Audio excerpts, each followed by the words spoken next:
So I have now finished the second book in the Poppy War series by R.F Kuang, and I have some thoughts about it. First of all, let's just say from the very get-go that this book is an improvement on the first book. Kuang really expands a lot on the world and the characters in this book, and sort of delves into some of the themes that she hinted at in her earlier work. Is just expanded upon in far greater detail in this one, and often it is done to the great benefit of the book and to the story. Now, it's hard to talk about a sequel to a story without making reference to events in the first book, so I'm just going to go ahead now and say that this review is going to have a lot of spoilers in it, especially if you've not finished the first Poppy War book. Definitely get on that and then come back to this. So the book picks up with Rin following the events of the first book, in which Rin ended the book by essentially committing genocide. And as you can imagine, this has completely wrecked her in terms of trauma and guilt and grief. Now, Kuang uses this as an opportunity to delve deeper into the impacts of war and the trauma that war leaves people, and how that can basically affect them later in life.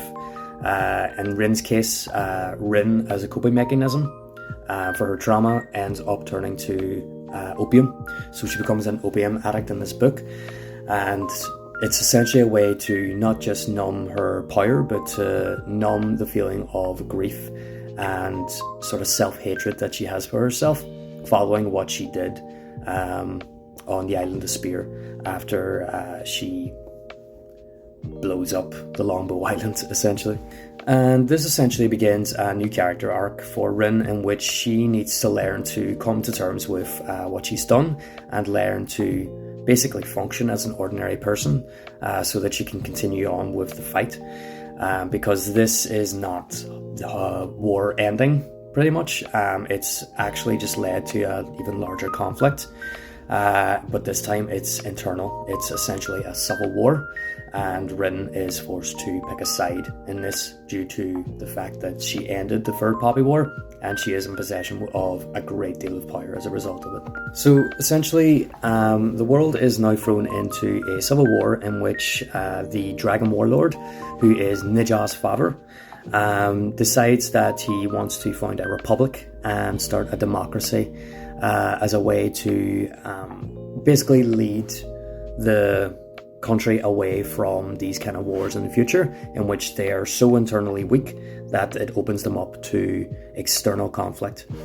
But the most interesting part about this is that he seeks help from the Western faction in this world, who essentially shows up, and they are a stand-in for Western colonial powers trying to assert influence in China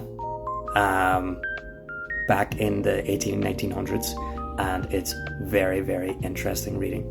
Kuang likes to go into detail on the effects of colonialism and the impact it has on the peoples and the cultures that are colonialized, essentially. And she does this very well in this book, in the way that the Westerners view the local populace. The stuff that they come out with and their beliefs, and how they try to use science and religion as justification for really messed up personal biases, is just so true to life that it's almost quite uncomfortable to read, but you're still quite fascinated by basically the idea that people could hold these views, and the response of the locals to basically having to be seen as lesser beings, a lesser race, and how actually some of them actually feel that, you know, there is some truth to it. And Kuang likes to delve into a lot of those themes throughout this book. Usually she's focusing on Rin's character development, and also on the attitudes and the beliefs of the Western faction, and how they sort of clash with the shamanic beliefs of the local populace. And the shamanism is definitely built upon here.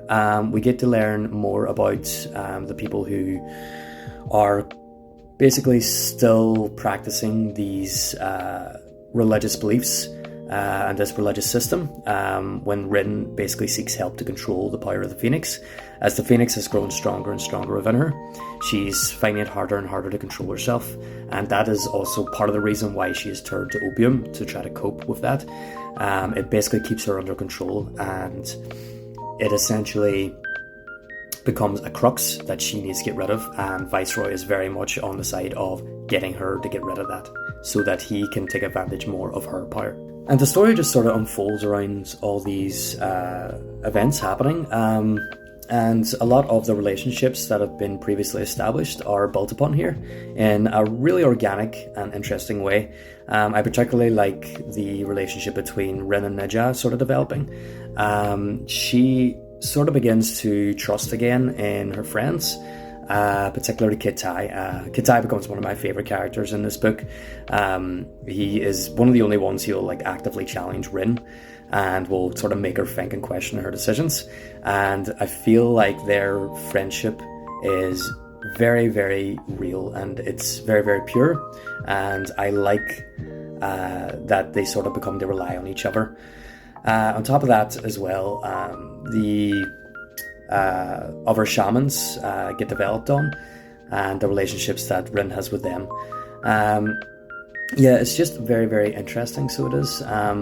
Kuang is definitely developing in all the right areas in this book, and the character development that we see our characters go through is very, very rewarding and very, very organic, and that's really all you can ask for in terms of characters.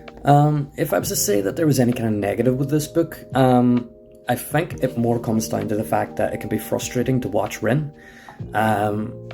You know, part of you wants her to be punished because what she did in the last book was so deplorable that you feel like she should suffer some sort of consequences to it. But at the same time, it puts her into such a weakened state that you can see that she's being very easily manipulated. And because she's our point of view character, it's very frustrating to watch her go ahead and allow herself to be manipulated like that, just so that she can have some sense of stability and foundation.